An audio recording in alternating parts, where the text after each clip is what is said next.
बघा, एक नंबर जर 5 असेल तर त्याचा लगतचा नंबर आपण कोणता घेऊ शकतो? 6 घेता येतो. एक नंबर 10 असेल तर लगतचा नंबर कोणता घेता येतो?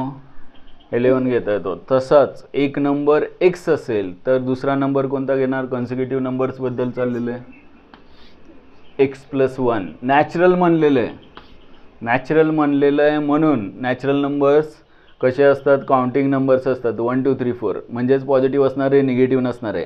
आणि कुठलाही नंबर घेतला तर त्याचा लगतचा नंबर त्याच्यामध्ये 1 ॲड केल्यावर मिळतो आपल्याला.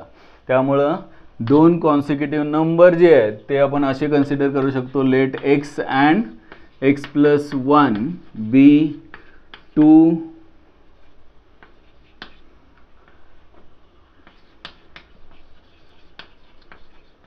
consecutive natural numbers. आणि मग त्यांनी दिलेली कंडिशन त्यांच्या स्क्वेअरची sum, therefore by from given condition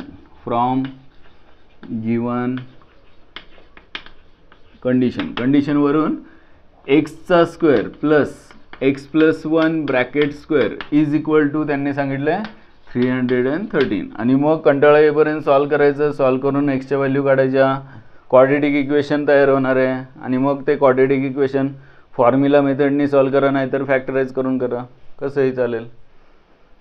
एक्सच्या व्हॅल्यू जी मिळेल तो पहिला नंबर असेल, x+1 दुसरा नंबर असेल, एवढंच आहे.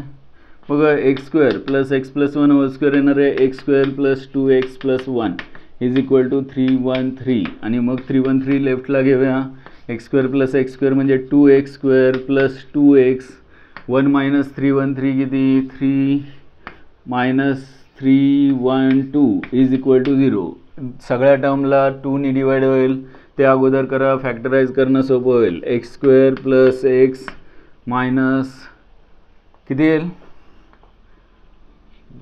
156. बरोबर आहे का? 156 इज इक्वल टू काय? 0. आता कोणते दोन नंबर असे ज्यांचा प्रॉडक्ट 156 असतो आणि एडिशन सबट्रॅक्शन 1 असते? सापडते का? बघा, 156चे फॅक्टर्स पाडायला लागतील. 2 ने डिवाइड करूया. 2 7 जा 4 किती?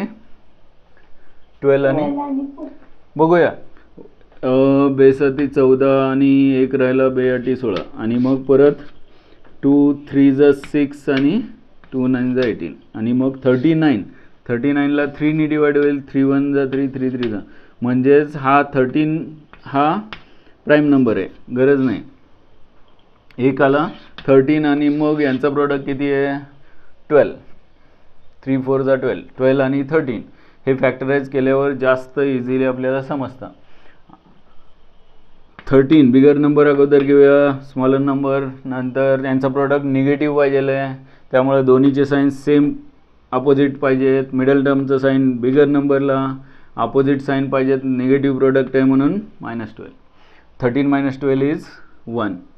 म्हणजेच मिडल टर्म स्प्लिट करणार आहे एक्सला 13x - 12x आणि मग सिम्प्लिफाय करणार. पण x² चा कोएफिशियंट 1 असेल तर आपण डायरेक्ट फॅक्टर लिहिले तर चालतात. x+13 आणि x - 12 इज इक्वल टू 0. आणि मग यांचा प्रोडक्ट, कुठल्याही दोन फॅक्टरचा प्रोडक्ट 0 कधी असतो? जर एक फॅक्टर दोन्हीपैकी 0 असेल तर, किंवा दोन्हीसुद्धा 0 असतील तर. म्हणजेच x+13 इज इक्वल टू 0 और x - 12 इज इक्वल टू 0. म्हणजेच x इज इक्वल टू -13 और x is equal to 12. -13 answer बरोबर आहे का? 12 बरोबर आहे. एक्सची व्हॅल्यू 12 का? -13 का नाही? तर क्वेश्चनमध्ये त्यांनी सांगितलं आहे की नॅचरल नंबर पाहिजेत, त्यामुळं मग -13 येणार नाही त्यामध्ये. मग एक्सची व्हॅल्यू 12 असेल तर x+1 म्हणजेच 12 + 1 म्हणजेच काय येणार? 13. म्हणजे दुसरा नंबर काय आला? 13. फर्स्ट नंबर आला 12. देअरफॉर द नंबर्स जे फाइंड करायला सांगितले होते are 12 and 13. 2 consecutive natural numbers are 12 and 13. एवढं सोपं आहे. हे सोपं कधी होतं?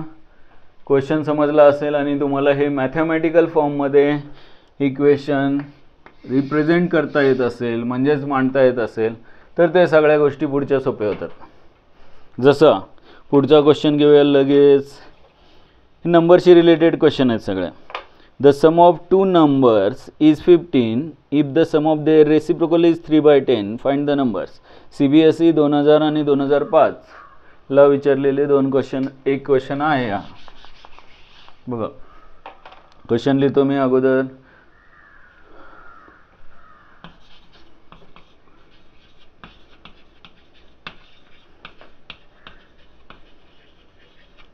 The sum of numbers is 15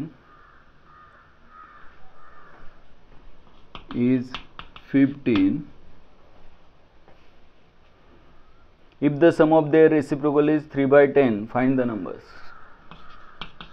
If the sum of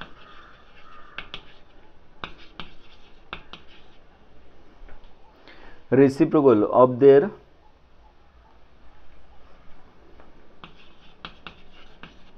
is 3/10 find the numbers. त्यांनी सांगितलं नाही दोन नंबर नॅचरल आहेत का कसे आहेत, पण एवढं क्लिअर आहे की दोन नंबरची ॲडिशन 15 आहे आणि त्यांच्या रेसिप्रोकलची सम मात्र 3/10 आहे आणि त्यावेळेस ते नंबर फाइंड करायचे आहेत. आणि क्वेश्चन CBSE बोर्डला 2000 आणि 2005 ला विचारलेला आहे. CBSE 2000 आणि 2005 दोन वेळा विचारलेला प्रश्न आहे म्हणून महत्त्वाचा आहे असं नाही आहे. क्वेश्चनच असा आहे की त्याच्यामध्ये बऱ्याचशा गोष्टी तुम्हाला शिकायला मिळणार आहेत. एक तर दोन नंबर्स असतील आणि त्यांचे रेसिप्रोकल असतील. बघा लक्ष द्या. पहिला नंबर जर 5 असेल तर दुसरा नंबर काय असणार आहे तर 10 असणार आहे. म्हणजे पहिला नंबर जर x मानला तर दुसरा नंबर काय येणार 15 - x. का तर दोघांची सम त्यांनी दिलेले 15. त्यामुळे मग सुरुवात इथून करूया. Let a number one number is असं लिहिलं तरी चालेल. A number is x. पहिला नंबर x मानला. Therefore other number is equal to काय येणार 15 - x. का तर त्यांनी सांगितले दोन नंबरची ॲडिशन 15 आहे. याचा अर्थ पहिला नंबर 10 असेल तर दुसरा नंबर 15 - 10 म्हणजे 5 येणार. मग आपल्याला माहीत नाही कोणता नंबर आहे म्हणून x मानला तर दुसरा नंबर येणार 15 - x. आता त्यांनी दुसरी कंडिशन दिलेली आहे. सम ऑफ देअर रेसिप्रोकल इज 3/10. म्हणजे नाउ फ्रॉम गिवन कंडिशन दिलेल्या कंडिशनवरून त्यांचा रेसिप्रोकल म्हणजेच 1/x आणि 1/15 - x यांची ॲडिशन त्यांनी सांगितलेली आहे 3/10. बस एवढं जर करता आलं तर पुढचं मग क्वाड्रॅटिक इक्वेशन सॉल्व करायचं आहे. सिम्प्लिफाय करून एक्सची व्हॅल्यू काढायची आहे. 5 मिनटं आहेत आपल्याकडे. पटकन सॉल्व करूया. क्वाड्रॅटिक इक्वेशन कसं येणार क्रॉस मल्टिप्लाय करूया. 15 - x ने 1 ला मल्टिप्लाय केलं 15 - x प्लस x ने 1 ला मल्टिप्लाय केलं x येणार. डिवायडेड बाय डिनॉमिनेटरमध्ये येणार x × 15 - x. प्रोडक्ट येणार इज इक्वल टू 3/10. आता 10 ने इकडे मल्टिप्लाय करूया आणि याने इकडे मल्टिप्लाय करूया. त्याच्या अगोदर ब्रॅकेट ओपन केल्यानंतर x कॅन्सल होतं आहे कळतं आपल्याला. 15 ला 10 ने मल्टिप्लाय केलं तर 150 येईल is equal to 3 × x². 15x - x². x ने पण मल्टिप्लाय करतो पुढच्या स्टेप कमी होतील. 3 × x ने मल्टिप्लाय केलं तर 15x - x² आणि मग 3 ने पण इथेच डिवाइड करूया. जास्त मोठे नंबर नको. दोन्ही साईडला 3 ने डिवाइड केलं तर इथे येईल 50. 53 × 150 इथे 50 येईल आणि इज इक्वल टू थोडक्यात इक्वेशन असं तयार होईल. 50 is equal to 15x - x². हा x² निगेटिव्ह छान वाटत नाही. मी लेफ्टला घेतो म्हणजे x² पॉझिटिव्ह होईल 15x निगेटिव्ह होईल आणि प्लस 50 इज इक्वल टू 0. आता दोन नंबर कोणते असे आहेत ज्यांचं प्रोडक्ट 50 आला पाहिजे आणि ॲडिशन सबट्रॅक्शन 15 आली पाहिजे. आहे का असं? 10 × 5 = 15 ना. 10 आणि 5 बरोबर आहे का? -10 - 5 चालेल. -10 आणि -5 म्हणजेच एक्स स्क्वेअरचा कोएफिशियंट 1 असल्यामुळे फॅक्टर डायरेक्ट लिहू शकतो x - 10 आणि x - 5 इज इक्वल टू 0. आणि मग शेवटची स्टेप काय करायची, इच फॅक्टर इक्वल टू 0 घ्यायचा, का तर त्यांचा प्रॉडक्ट 0 आहे म्हणून therefore x - 10 is equal to 0 and किंवा ऑर म्हणूया x - 5 इज इक्वल टू 0 म्हणजेच x इज इक्वल टू 10 और x इज इक्वल टू 5. बघा मग एक्सची व्हॅल्यू पहिला जो नंबर आहे ज्याला आपण x मानलं आहे ते x ॲक्च्युली 10 असणार का 5 असणार,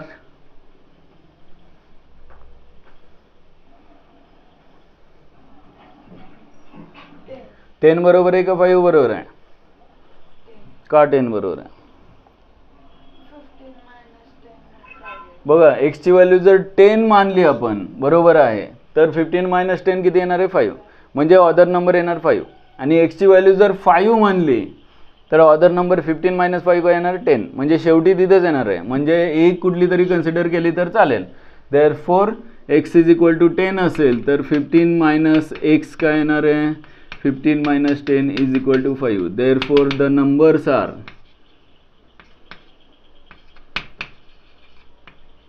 10 and 5 आणि जर 5 घेतली तर 15 - 5 10 येईल, तेच दोन नंबर मिळतील.